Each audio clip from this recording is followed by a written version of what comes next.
It started out with ringing words and heads held high. It ended up with grandiose slogans and heads cut off. It was meant to bring equality and liberty. Instead, it brought dictatorship and the new hierarchy of a great, powerful empire. The French Revolution, this time on the Western tradition.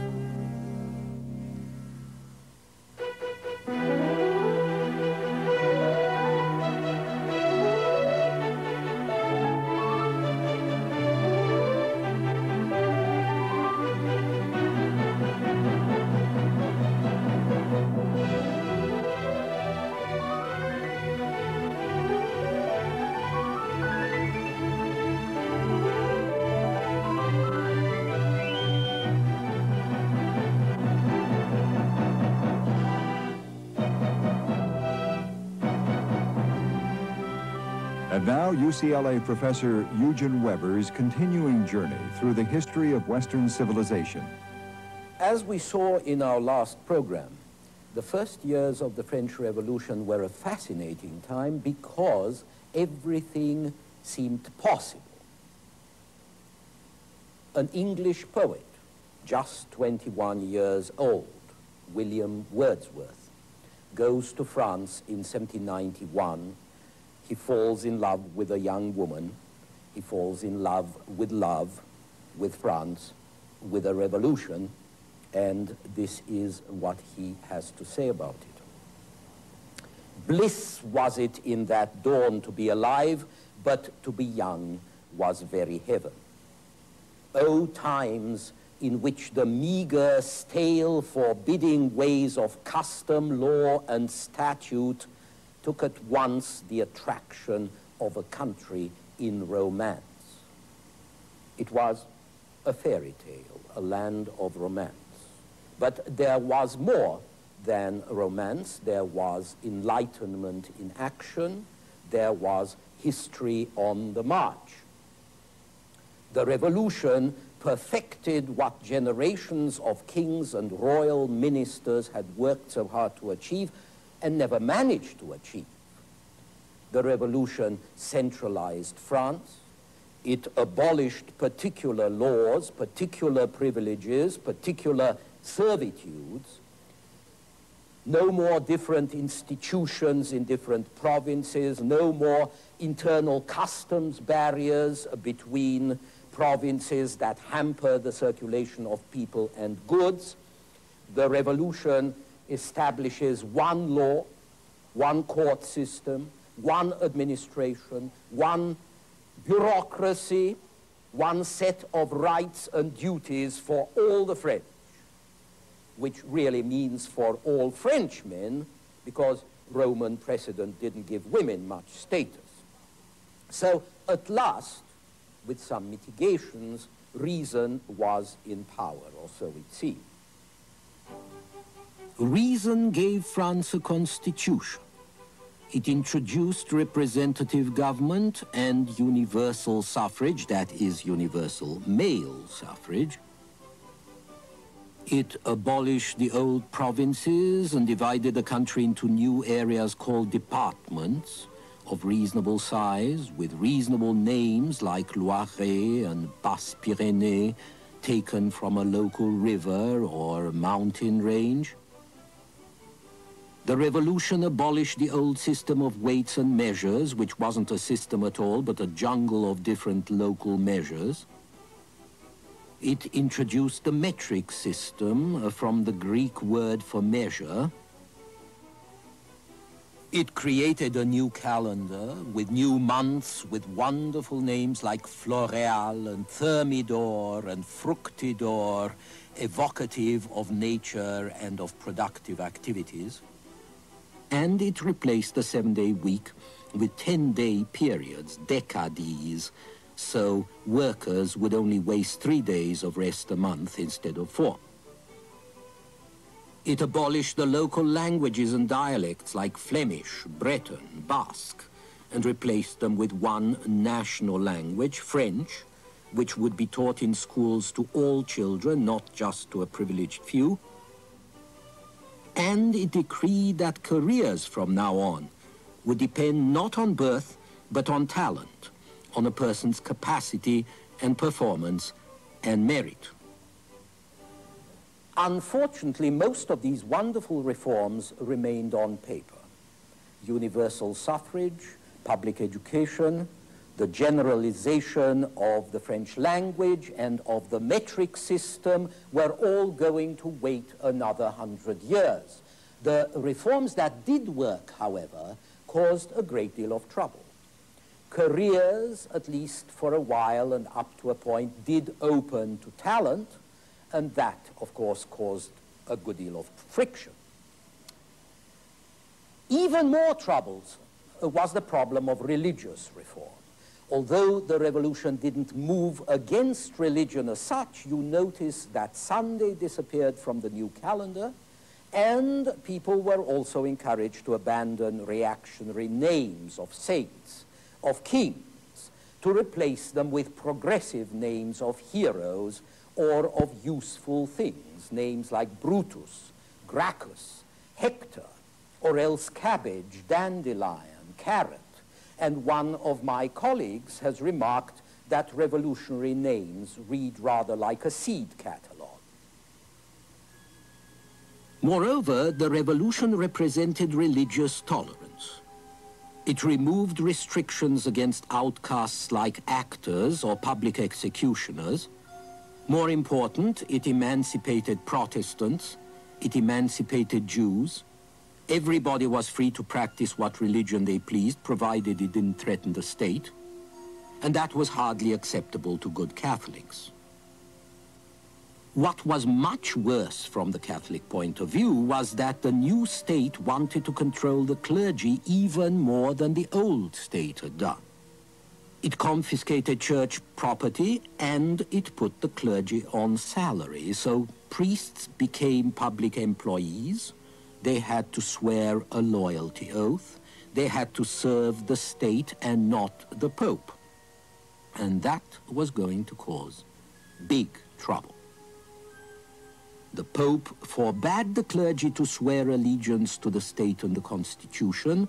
Those who did swear were excommunicated, and that divided the French Church into a minority who took the oath to the state and a majority who refused and were imprisoned or exiled or forced into hiding. And it divided French citizens into those who obeyed the government and those who obeyed the Pope. Among these latter was Louis XVI, who had accommodated himself to all the other changes of the previous years. But the religious crisis prevented him from carrying out in practice the constitution he had sworn to uphold in theory, and in due course he was going to lose his head. And so was the Queen, both executed in the great square which Louis's grandfather helped design, and which is now called, with a certain black humor, Place de la Concorde. At this point, the evolutionary change which revolution had simply accelerated was derailed, and France was torn wide open by a real, violent revolution.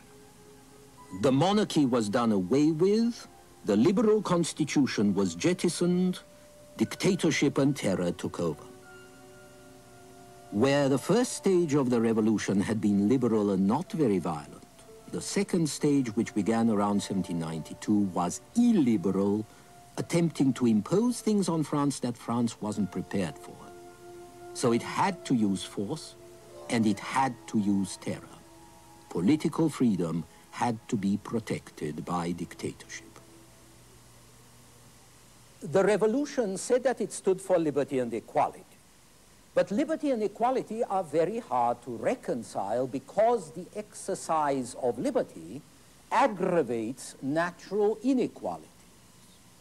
Reason and tolerance are also hard to reconcile because reasoning can lead to intolerance, as it did when dogmatic rationalists went to war against priests in the name of reason. and dogmatic equalitarians went to war against rank, wealth, or any kind of distinction, even ability.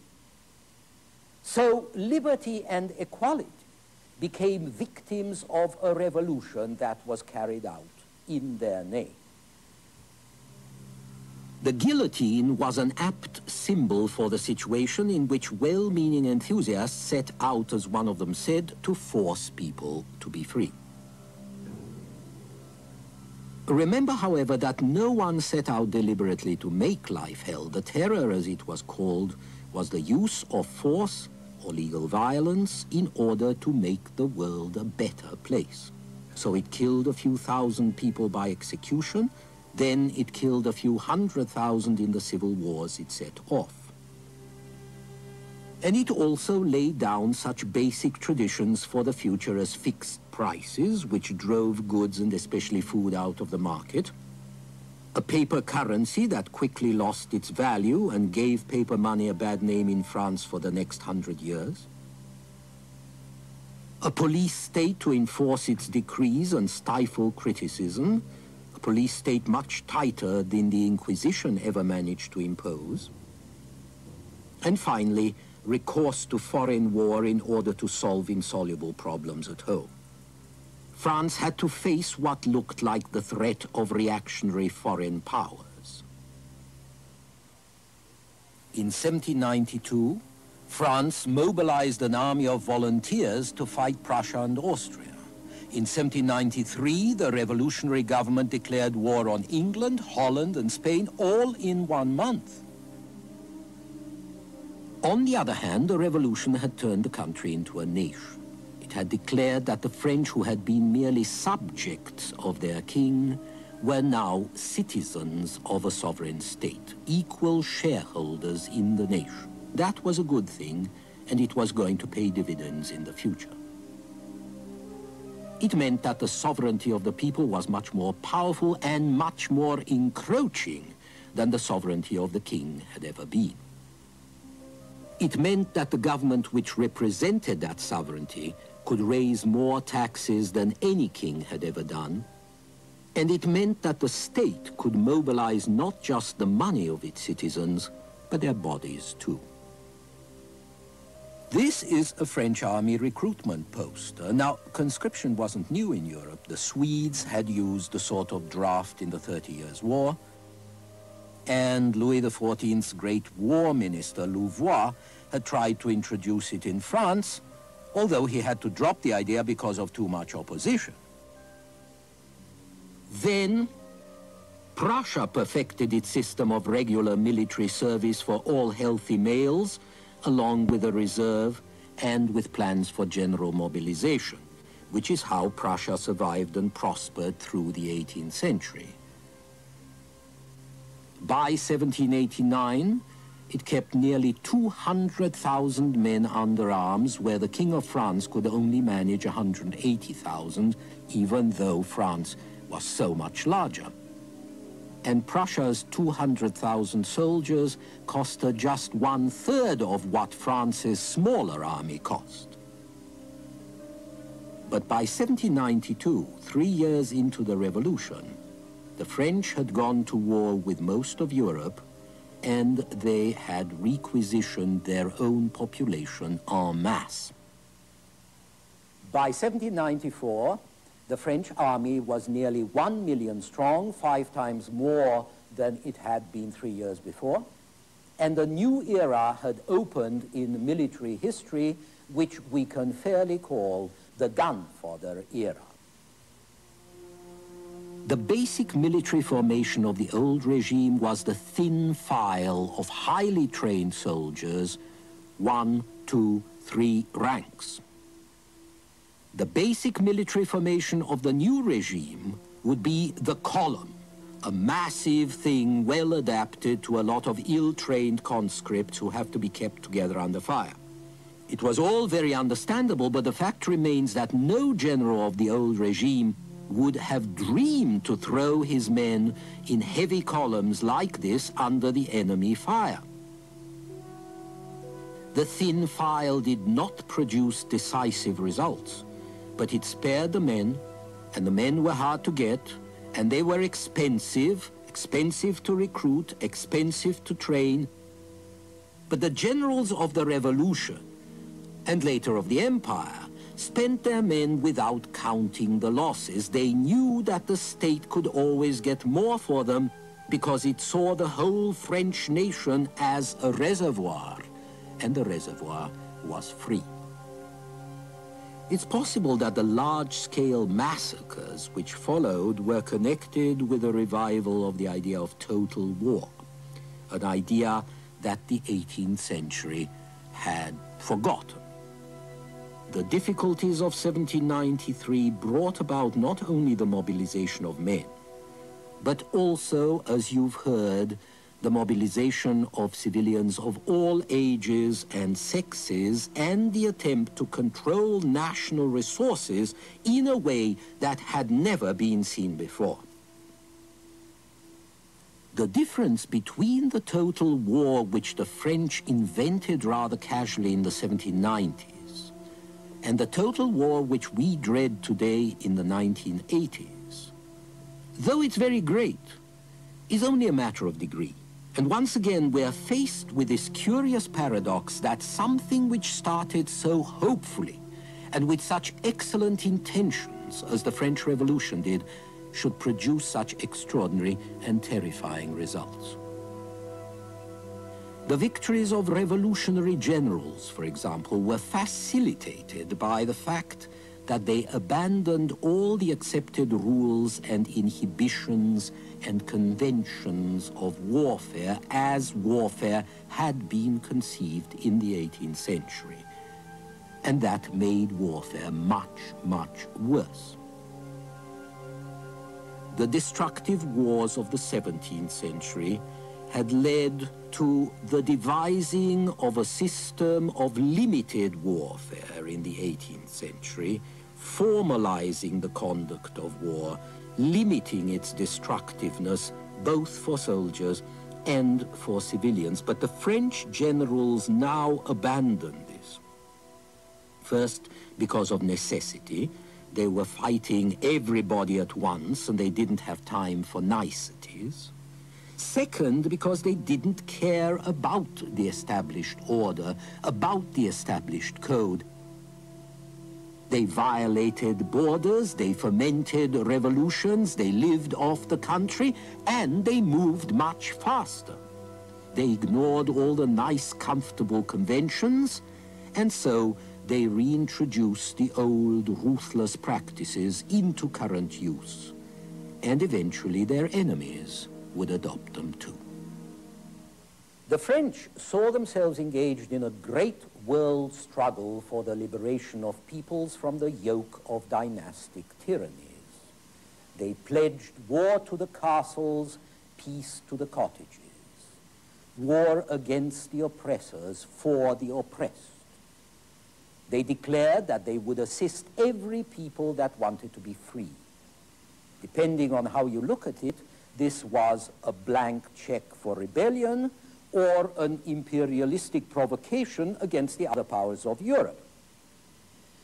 But it turned out that some populations didn't want to be liberated or didn't want to adopt the institutions the French thought they should adopt.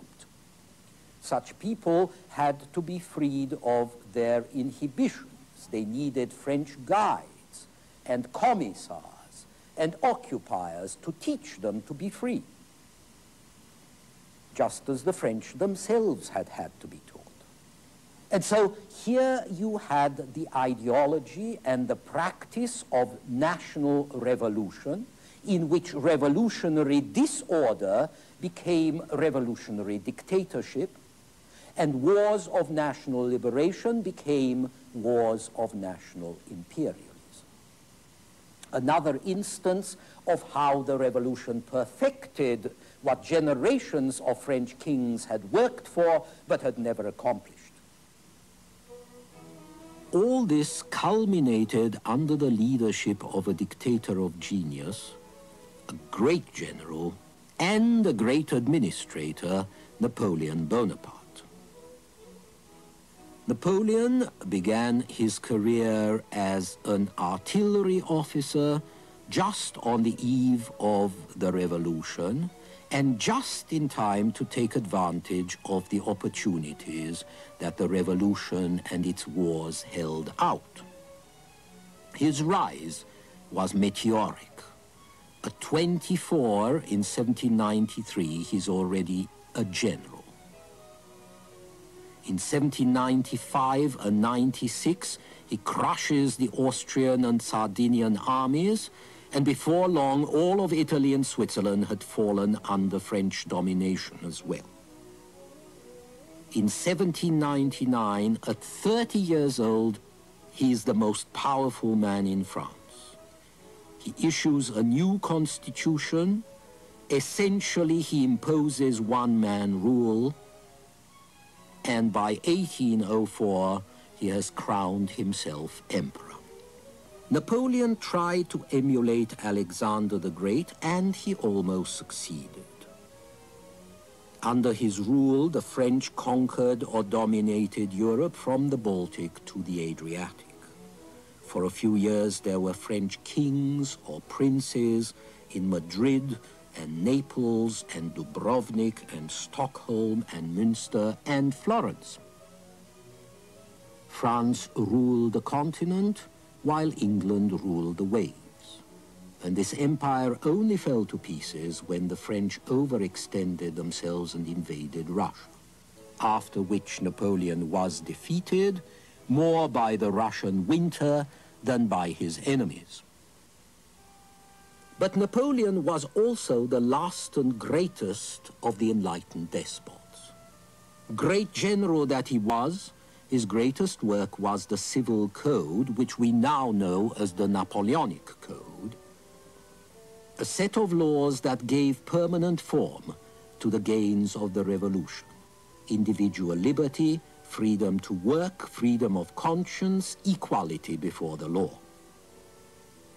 The Civil Code was in the tradition of liberal humanism that we've seen operating since the Renaissance, with its interest in the individual and its lack of interest in women, regarded as mere machines for making children and second-class citizens at best. The victories of Napoleon's armies prepared the way for the victories of the Napoleonic Code, and also prepared the way for the evolution of the people occupied by the French towards individual freedom. Napoleon's armies acted as a catalyst. Wherever they passed, they destroyed what was left of feudal institutions, they abolished serfdom, they emancipated Jews, they brought in freedom of enterprise. Before Napoleon, individual freedom found its limits on the Rhine. By 1812, these limits had advanced roughly to a line from Denmark to Bavaria and then south to the Adriatic, which happens also to be the line dividing free Western Europe from the communist world today. But having freed these people from their old regimes, having fed them on liberal ideas, having taught them to think in these new French ways, Napoleon produced a result he had not intended. He gave them the idea of national sovereignty and national self-determination. The idea that if they were free as individuals under the law, they should also be politically free, under a state which they chose themselves, not one imposed by the French. In spite of himself, the conqueror became the instrument of a political liberation and a political liberalism he had not intended to bring. The wars to bring fraternal aid brought occupation. But it's obvious that neither the revolution nor its wars, with the tons of human flesh they wasted, that none of these were quite in vain. They propagated the modern idea of national sovereignty. They proclaimed that all men have rights. Women, unfortunately, took a bit longer, and in France, the home of the Napoleonic Code, very much longer indeed. They prepared the way for lower classes to enter political life. They suggested totalitarian methods and ideas that the 20th century was going to copy with enthusiasm. And they set out an agenda that we are still working out today. In our next program, we shall look at another very different kind of revolution that also changed the world, the Industrial Revolution. Until then.